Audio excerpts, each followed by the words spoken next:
All right, did anybody see the assignment that we put in? The test. No, not the test. I put an assignment in like, I don't know, last night or night before last. I forget when. But it's going to basically,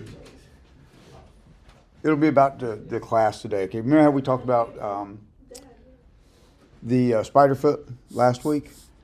We're going to kind of take that and advance it a little bit this week. So if you're in Cali and you're hooked to the internet, you can do this as well. We can kind of walk through the assignment. It really wasn't like something you do and turn anything in. It was just to get you thinking, to see if you could figure out some of the stuff that I was getting you to look for. All right, we got 5G this morning on my phone. That's amazing.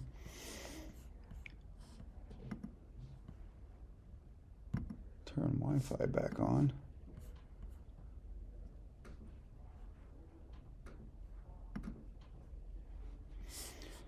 So what we're going to look at is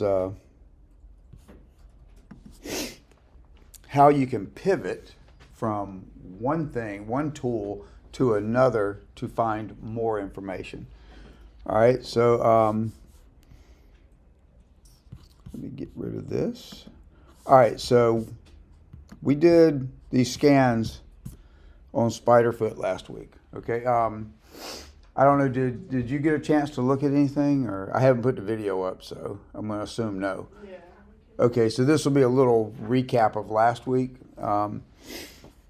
So once you start the server for Spiderfoot, if you go in and just do a scan for, we're going to look at two of them real quick. This one where it says dukesilver.onmicrosoft.com.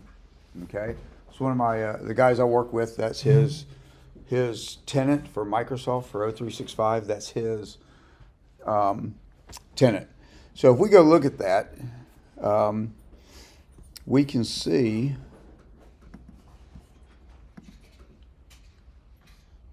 Let's see if this thing will load. Browse. Okay, you look in the summary. It found a bunch of stuff, right? But there's not anything concrete in there to help you. So let's see here. So make this bigger, a little bit bigger.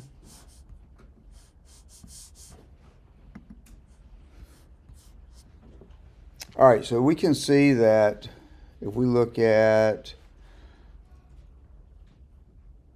there's a company name, there's a couple of things it found there. Let's go look at one of them.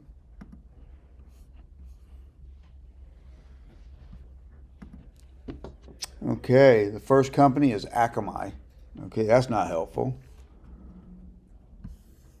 Second one is MarkMonitor, and the third one's MarkMonitor.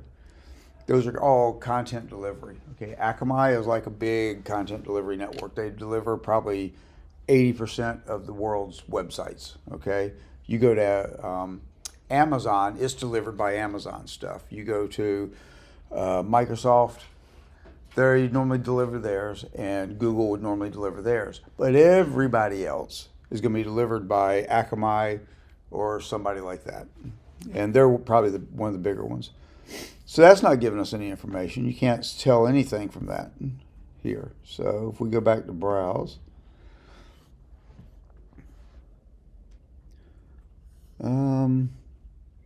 Email gateway.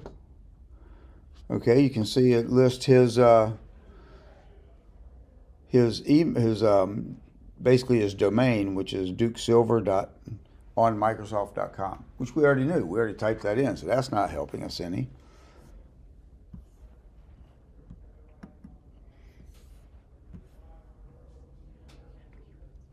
Maybe some of these DNS records might help here.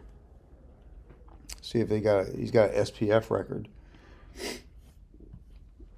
Same thing, just giving us his domain. So basically, this is being hosted by Microsoft, right?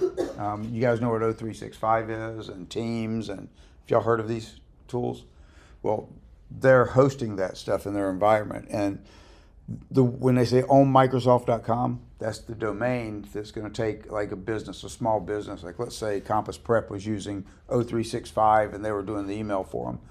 It'd be like compassprep.onmicrosoft.com. So not really giving us a whole lot of information here that we can use to do anything.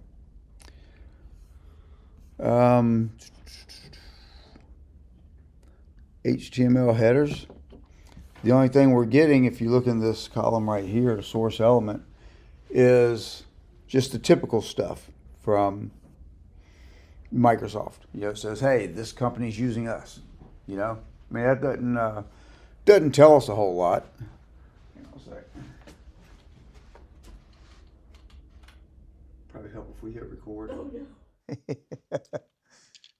So, what we're seeing is we're just missing just a lot of background information. You know, we can't really tell anything about this company. As we scroll down through Spiderfoot, linked URLs, external, and they're all just links to the email, okay, and to the tenant. No help there at all. Oh, well, look at this, malicious affiliate. It's not telling us anything either. It's just saying, you know, hey, Proofpoint. Proofpoint is a tool that sits in front of companies' email, and it screens for bad stuff. And you know, like spam and stuff coming in, it tries to block it. And if there's a bad attachment, it would take it out. Nothing there. You know, it looks normal.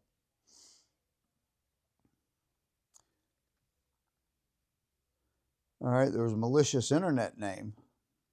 Okay. And somebody has seen that autodiscover.dukesilver.onmicrosoft.com is malicious. So that's not really telling us anything either at this point.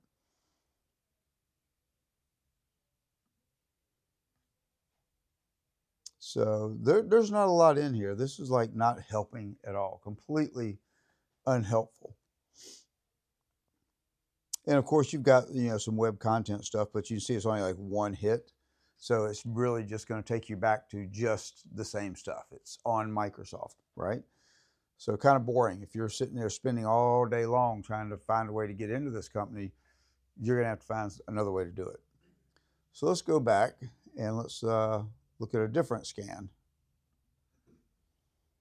All right, here's one that has ed.aldridge at dukesilver.onmicrosoft.com. Okay, and this one is just as unuseful. There's an email address and a human name. Okay, we already got that just out of what we typed in, so that's no good. But the fun stuff, okay, is when you start looking at a company and their stuff is not being obfuscated. Okay, so if we go here to edaldridge.com, okay, and we look at this, there's all kinds of stuff it found, but is it useful? And what can we do with it? Okay, so last week, all we did was just go into Spiderfoot and just look at, you know, a person, you know, a domain, whatever, right, a website. Here, we're going to take that and show you what to do next and show you how important it is to protect your information online. Okay, so if we look at this, okay, company name, and there's like 6 items here. Okay, look, we got all the domain information. It popped it in, everything we need. And it's also being pushed out by a content management or a content delivery network. And you can just scroll through this, and it's giving you the same stuff you can get from Domain Dossier. It's just getting it from a couple of different places and pulling it all together. Okay, so there's nothing in here that's going to be different than that initial recon. Oh, look, it's showing right here that the web page is hosted by Squarespace. That's kind of interesting, right? So we know where the domain is hosted, but we haven't found out anything about where the company physically is or anything, or who the owners is. Wild West Domains, that's GoDaddy. That tells you how long I've had this domain, because it used to be Wild Wild West before it was GoDaddy. So, okay, so we got a lot of info there. All right, let's go back. Then we got info on the domain name, which is more of the same stuff. Who is information, which is more who is stuff. So you're getting a ton of information here. Email address. Okay, let's see, abuse@godaddy.com. That's because they host it, or they do the registrar. They host the domain, not from a web page standpoint, but from they're the ones that I registered the domain through. Okay, so abuse at Wild West Domains. Mark Monitor, abuse complaint at Mark Monitor. So right here, we're getting all these different ways where somebody could complain about me. Okay, if I was doing something bad, if I was sending spam email through my domain, okay, they could send an email to these guys and say, hey, do something about this. And they'll either suspend my registration or block my domain. Or here's some stuff on Amazon. So there's a lot of things that is behind your domain, okay? Behind a domain name. You've got everything from the registrar to people hosting it to people that are routing it. And this digs up all the information it possibly can. So it knows that I was routing through AWS. So there's a good possibility that, hey, maybe at one time this thing had an AWS account and was being hosted there in Amazon Data Center. So I just give you lots of background. You can start pulling this together. There's some stuff on Microsoft. Microsoft is hosting my email for that domain. Okay, so you're seeing a lot of information in here. All this is relevant at some point. See if we can find anything else useful.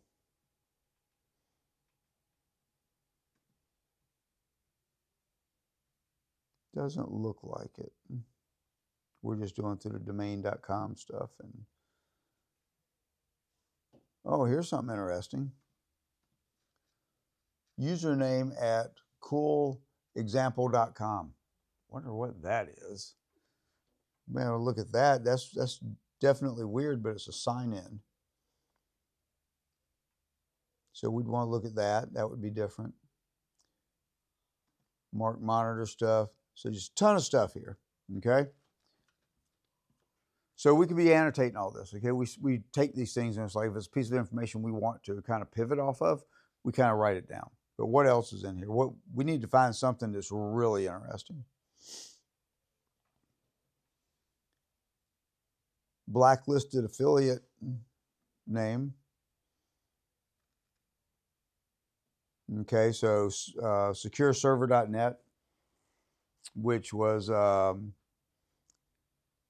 part of GoDaddy, I believe, at one point. Secure Server, that's just like one of their domains. So probably the person that had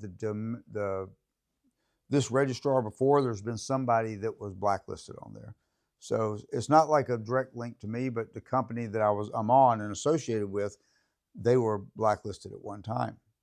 Blacklisted is like if you send a lot of spam out, somebody complains, you don't do anything about it, they blacklist you, and everybody in the world just blocks you and sends you into a black hole. So it's not a good thing if you're a business. All right, so let's see. Company name, there's a couple of things there we can probably see. And it's just more stuff from GoDaddy. It's more domain registrations, but it's tied to another database, okay, in Spiderfoot. All right, maybe we're getting down to some of the good stuff now.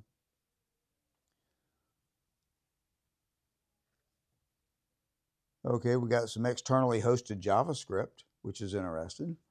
If we were going to attack this company, this would be a place we could start attacking. If we know where the externally hosted JavaScript is, we can literally go get the JavaScript without the company knowing we're touching them, right? So we go get that JavaScript, we can bring that down, and we can look at it and try to find vulnerabilities in it or things that we can exploit to possibly get into that company. If we know how they're using that JavaScript, we can then use it against them. So it tells you where it's at. And a lot of this is just tracking stuff, so it's probably not going to be that big a deal. There's not a lot of JavaScript on my site.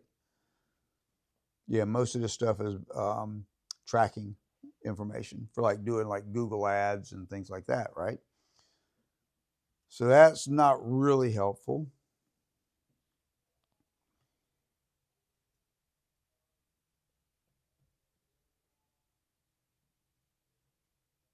Human name. Gee, I wonder what that human name was going to be.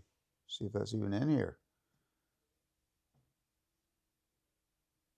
American Samoa is picking something up in an HTML document, probably in the I'm hosted on Squarespace, so like the infrastructure, the framework that they put together for people to build their web pages, that's what it's reading right there. It's pulling that information off of that. And as we go down, there's some for Costa Rica. It just pulls random things out and it's assuming that this is a human name, okay? And it's not but there's one. Okay, look, it's got my name in it, which it pulled out of data on the website. Okay, so we have a name, but we kind of knew that already, right? Because the domain name is the same as the human name it pulled out. So this is not earth shattering, but we can confirm that that's a name, right? So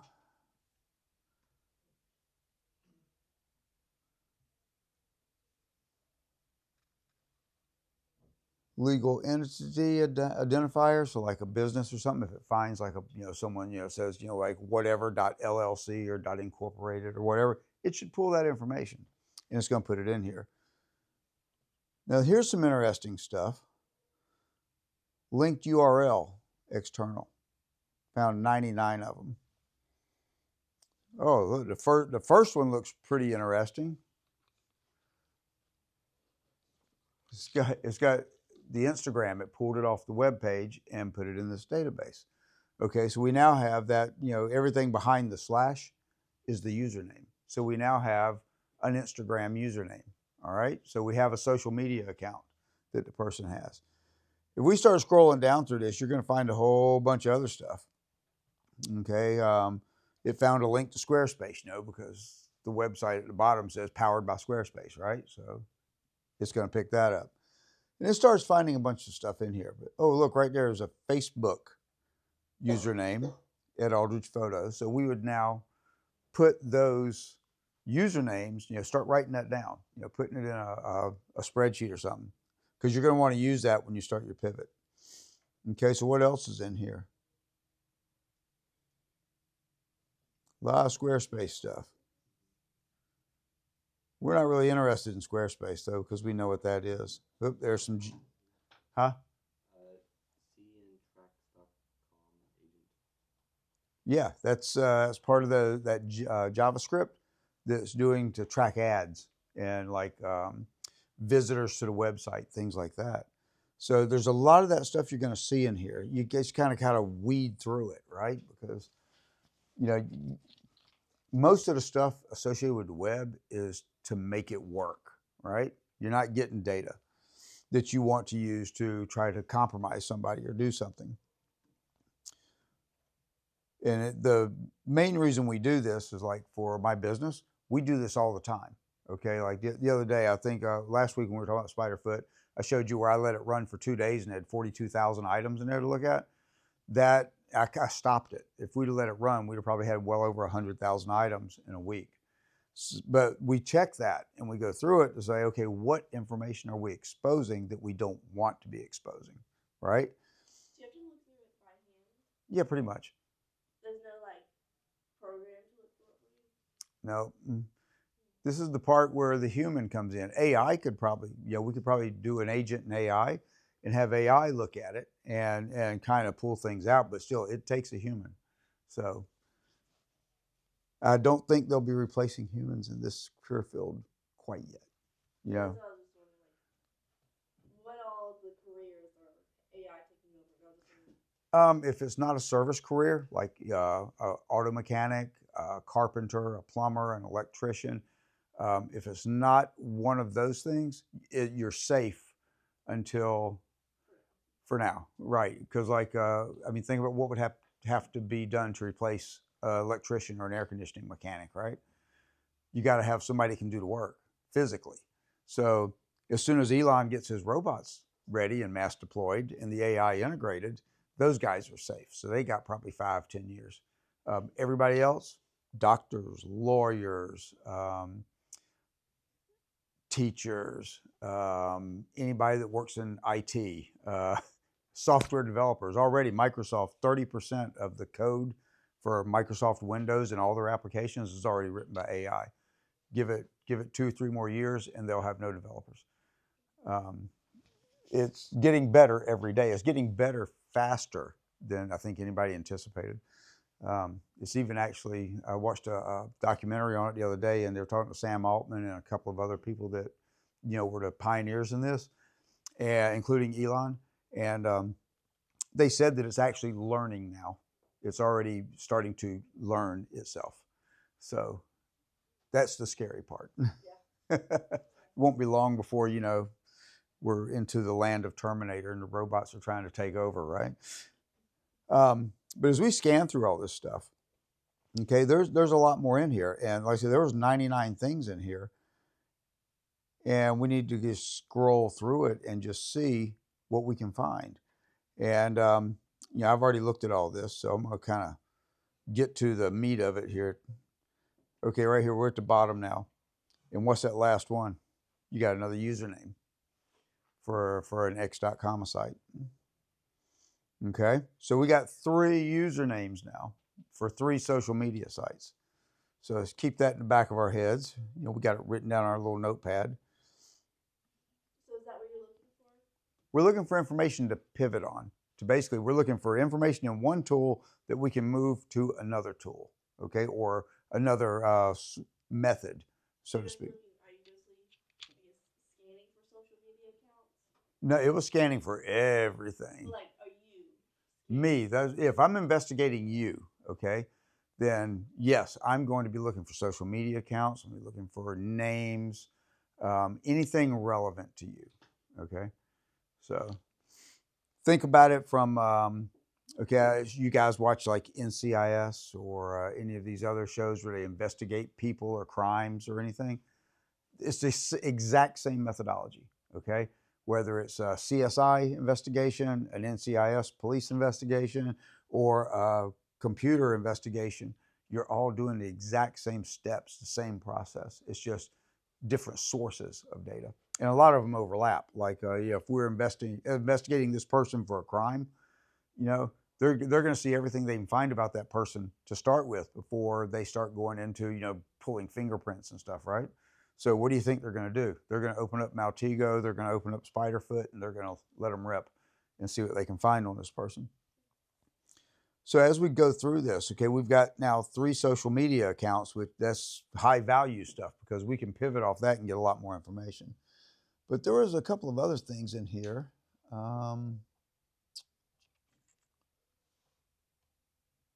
Social media presence. Oh, wow, it only found 2 of them. So one tool found 3, and another tool found 2. Okay, so you combine those, you kind of look at them, make sure they're the same. But you can see that these 2 are 2 that were legit in the other thing that you found. So you got 3 of them now. And I think there was one more thing to look at down here.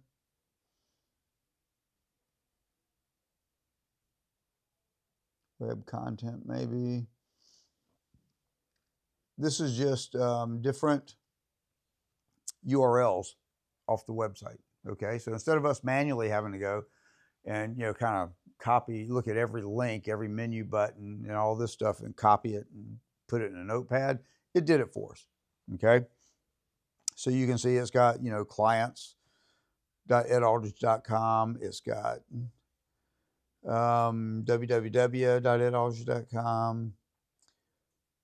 Just all the potential links, but we could have got that from a different method too. Okay, one thing that the world revolves around is DNS, right? So we could have went and looked at the DNS records for this and started just a couple of ways. We could have looked at tools like there's tools out there that look at every domain name that's registered and every DNS change, and it tracks it. Okay, It's a company called Recorded Future, and you can go to them, and they give you like every URL that was associated with a DNS record, which it has to be for people to find you, that has ever been generated for this. And it'll go back in time. So I can look and say, okay, in 1990, I only had these 2 URLs. In 2000, I had 5 URLs and things like that. So you can kind of historically look at it. But with tools like this, you can just go scrape the web page real quick and get it as well. Okay, but you may not get them all. DNS, you will get them all, because if it's not DNS, nobody can get to it. Okay, DNS is magic. It runs the internet. Without it, everything falls apart. So we've got data now. So in the assignment that I put out there, you needed to find a few things. Okay, how many social media accounts did I have that were associated with me and could be found through open source intelligence, which is what we're doing. Okay, we found 3. All right, so what can we find about that now? Okay, remember all those Google Dorks that we did? Okay, pivot to Google and start trying to find what you can find on those accounts. All right, so let's do that. See if we can get Google to work this morning.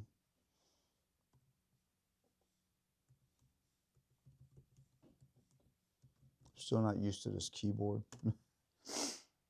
Okay, so we can get into Google, and let's see, we had Ed.Aldridge, or what? Let's go back. Ed Aldridge. Well, we saw that Ed Aldridge photography, but we got 3 different usernames for social media. So I just got to go back and look, because I don't remember what order they were in. So if y'all do, that would be good. So let's just go to the social media real quick, and we'll do these first.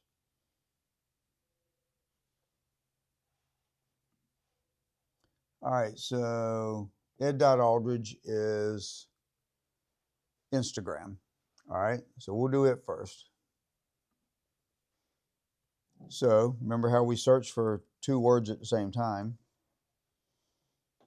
Okay, but this one is put together.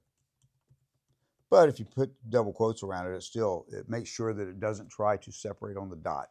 Sometimes if you have a dot, a dash, weird things like that in the middle of your word, if it's not, text, alpha text, it will do weird things with it.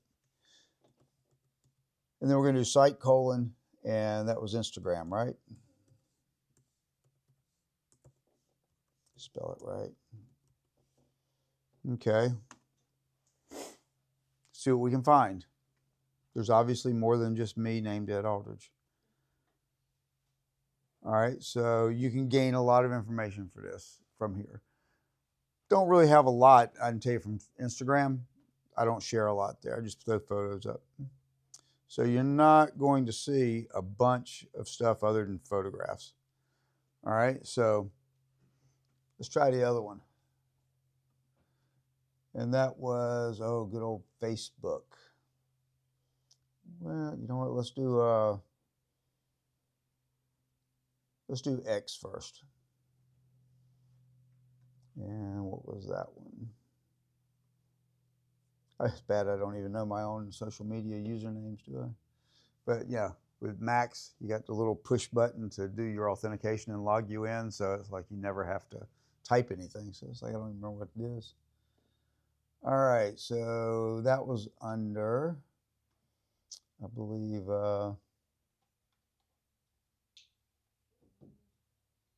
linked URL external. Yeah, X is all the way at the bottom. Okay, it's Ed Aldridge photo. Okay, so if we pivot on that one, let's see what we can find. And I can tell you, not a lot of information on here that's shared.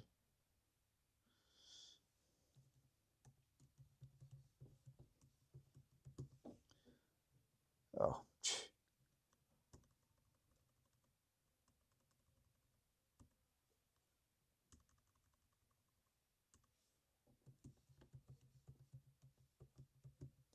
All right, so Ed Aldridge photo. site:x.com.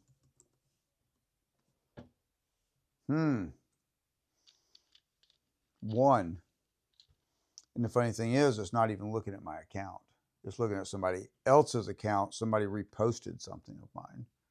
Okay, so that's interesting. Obviously, I don't post a lot on X, right? They are. They are there. It's in somewhere in the Middle East. But you could go to that. You could follow that out. And you could get there and see what they said. Okay. Interesting. Oh, yeah, let's press it. I've already checked it out, so. Yeah, but see, look at that. It's making me log in. Okay. But it's a different language, right? Yeah, so that's kind of sketchy, right? But it's an x.com, and it's just doing it in one of their other sites for people that don't read and speak English. So I wouldn't do that here because I can't tell which word where I need to type my username in. So, right? I need to get that translated. But if we just went to x.com, yeah, you'll see it comes up and should be the same sort of page. It's still the same URL, x.com up there. So as long as it says x.com and there's nothing like behind the com or something like that, then you know it's probably legit. And I'll always check your URLs before you go to them. And y'all know that's like the main purpose of this class is to teach y'all how to be safe online, right? If you can defend and protect your network, you can protect yourself as well. All right. So what was the other one that we saw? That was the Facebook one, right? And what was the Facebook one? Because I don't remember that one either. It was up here. Ed Aldridge photo. Yep. It's funny that it only found that one, but that's the only one associated with Ed Aldridge photo, right? Y'all know you can have more than one account on all these social media sites, right? How many of y'all have more than one? One for your friends, one for your enemies, right?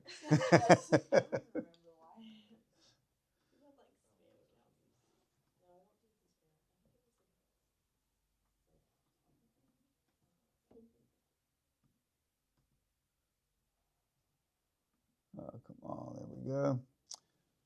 All right, and that one was just Ed Aldridge photo, but this time we're looking on Facebook for the site.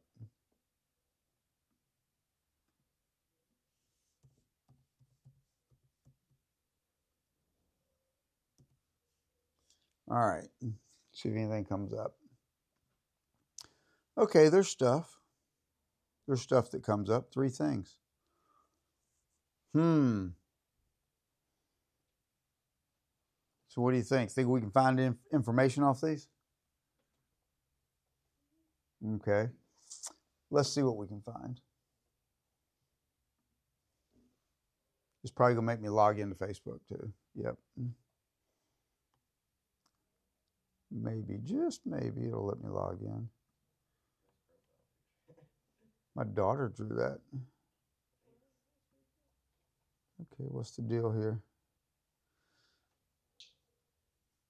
My password's not up.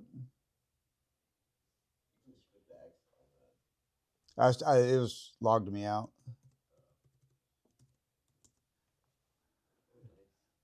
Yeah, hey, y'all can see all kinds of stuff. Okay, we'll get rid of that. All right, so let's see if it'll find it now. All right, apparently I've never logged into this. Let's see. Let's just do this. Okay, let's just look at it anonymously. Okay, so all right, you can see there's a couple of posts. Go away. Oh, it's going to make us do it. All right, let me just log into regular Facebook real quick.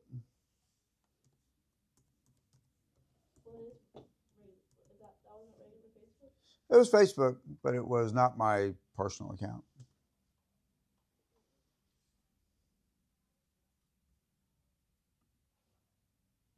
Okay, why is it not logging in? Come on. Oh, yes, that's it. That's exactly it. I've never logged in Kali. All right, so let's just do this real quick. All right, let's copy the link that we wanted to get to.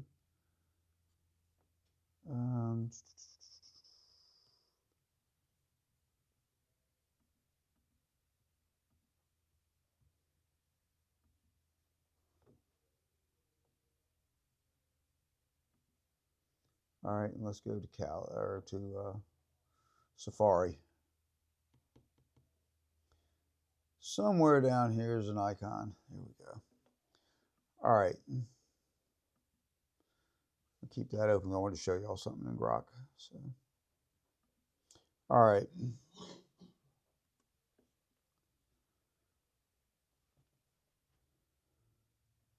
Come on, Facebook. You can do it. Once this comes up,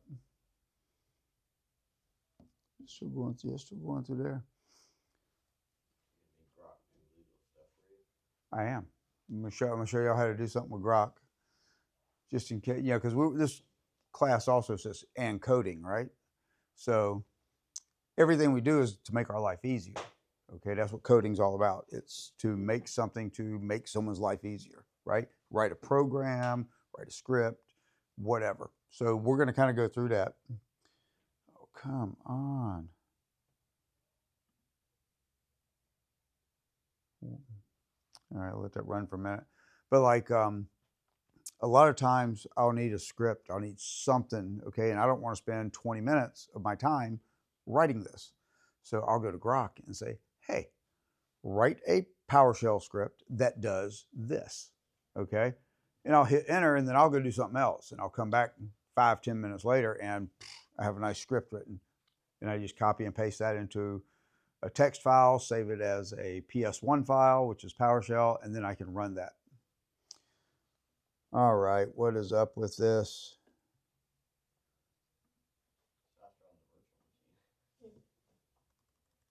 Let's just go straight to Facebook.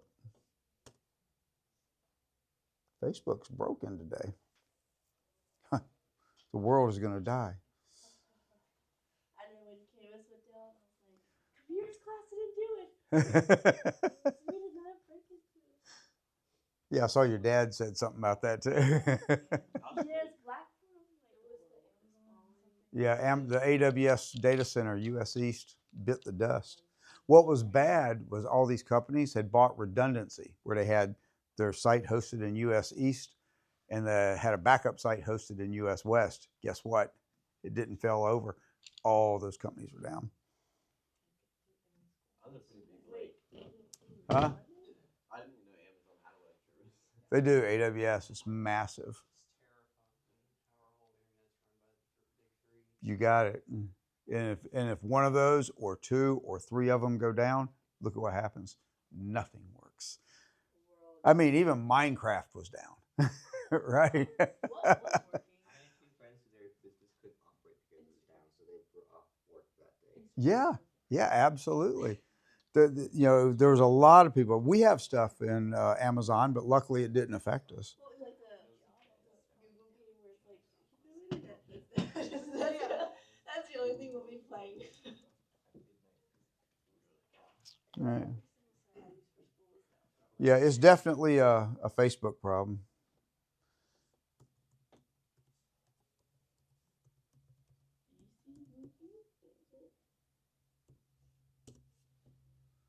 Yeah, Facebook is broken right now.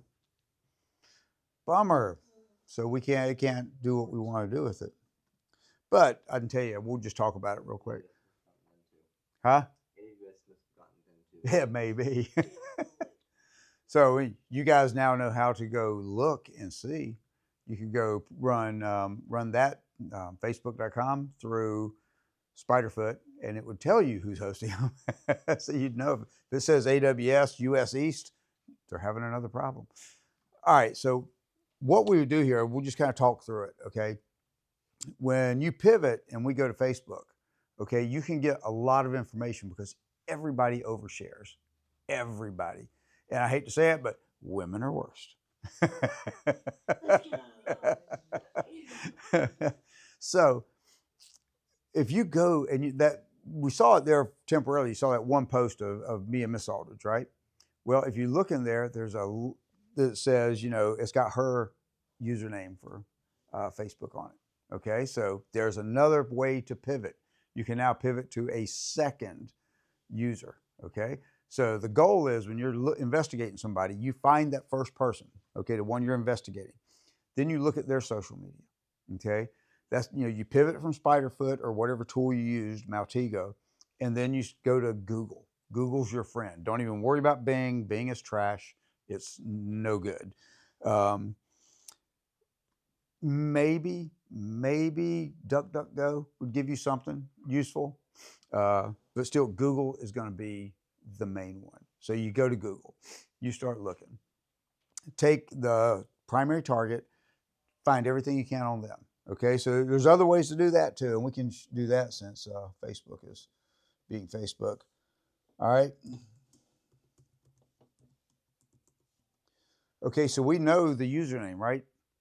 Ed Aldridge Photo. So we can just come up here and just do this. Just type in the username.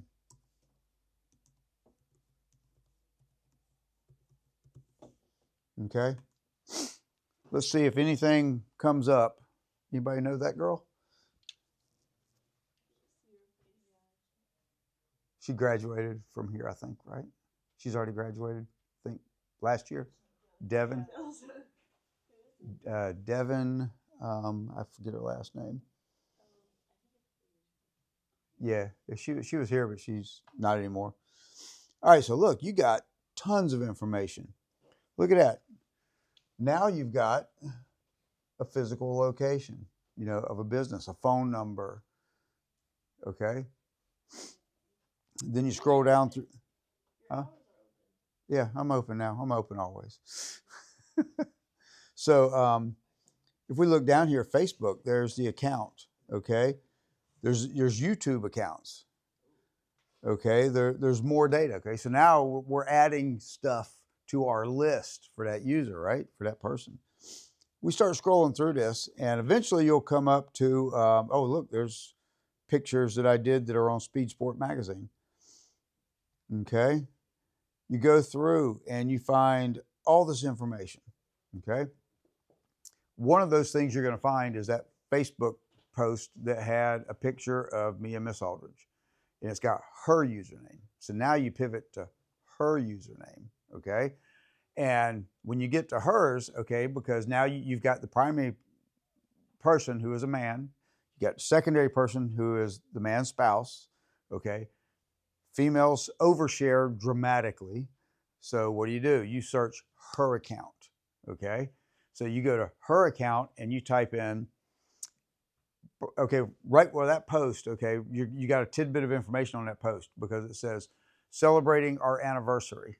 Okay. So what do? How do you find out what day the anniversary is? Look at the Facebook post. When was it posted? Okay. So there's our anniversary date. So you got a choice piece of information. With that, you can go even further. You can pivot again. But we're just going to do one layer of pivoting here. So now you go to her account.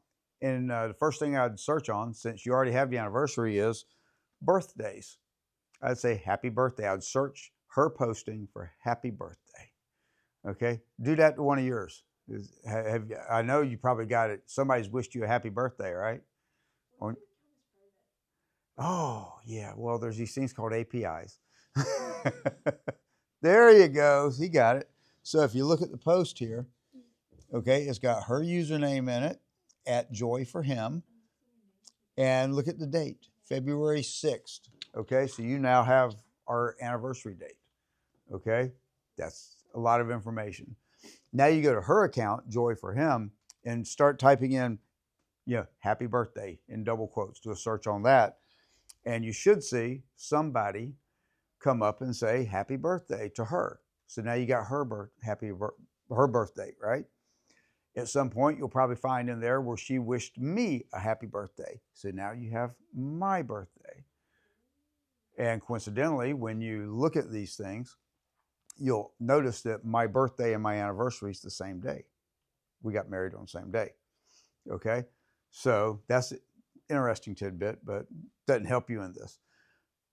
Now, what can you do? You've got spouse's name, anniversary, both people's birthday. Okay, you've got an address because you can just type in, our name in Rock Hill, South Carolina, and guess what? Boom, you'll have an address, a street address. You'll have telephone numbers. You'll have all kinds of stuff. Okay. If you have that information, what can you do? If you're a bad guy, what can you do? You've got enough information to break into a website potentially, an account, like go into the Facebook account. Huh? Especially, yes. Secret questions that your bank asked you and stuff. What's your anniversary? What's your high school mascot? What's your college mascot? What's your spouse's maiden name? So trust me, it'd be very, very easy to take her name, okay, her account, and find her maiden name. Super easy with Facebook because her mother, who's still alive, and Facebook's with her all the time. Okay, if you look at that, you'll very, very quickly figure out who her mother is and what her maiden name is. Okay, so you have to protect yourselves online. Don't overshare. Social media is the devil. You should stay off of it. That's all I'm going to say. All right, so now that we've pivoted, we got a few minutes. Try that at home. Pick your mom and dad. Try them. Go look at their accounts and see how much open source intelligence you can find on them. Okay, because this is a gold mine. Google is a gold mine of information, and not just about where to go buy shoes. Okay, I mean literally, you can find anything about any topic you're looking for. So if you're looking for a business, a person, anything, you can find more information there than you should be able to find.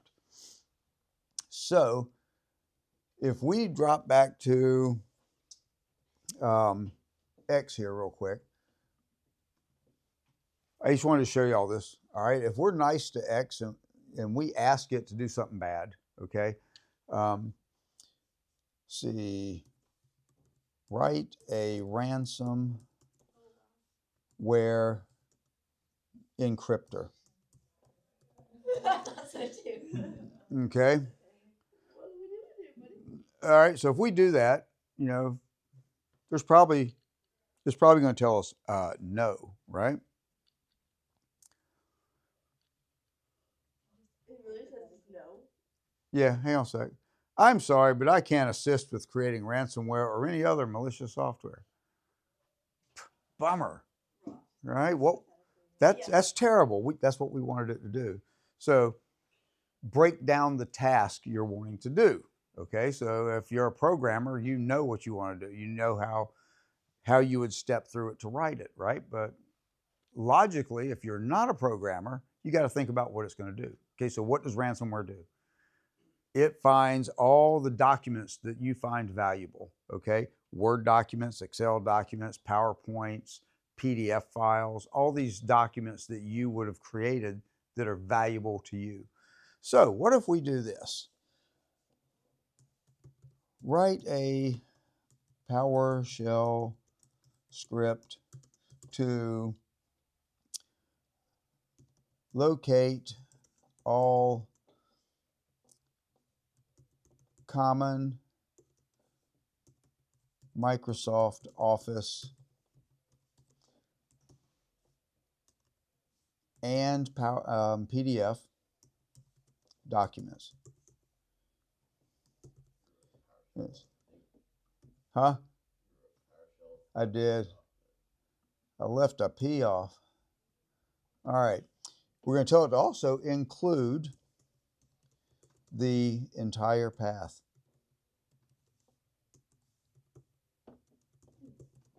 To the file, okay? That's pretty simple. Let's see if it'll do this. This is step 1 in ransomware.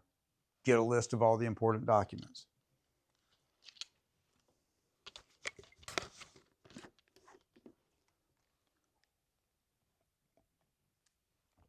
There you go. It did that for you.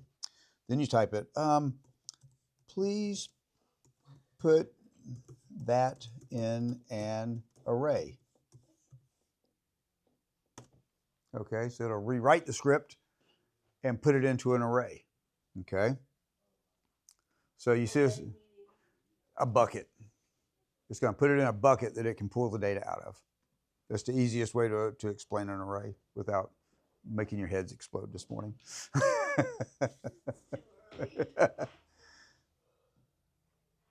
Okay, so it's going to refresh that, and it's going to write it and add it into an array. Then you would tell it, take the contents of the array and encrypt it with AES 256, and it would write that. Then you've now created ransomware. So you see how scary and easy that is, right? So, but it's mainly used for good. So, and we are done. So.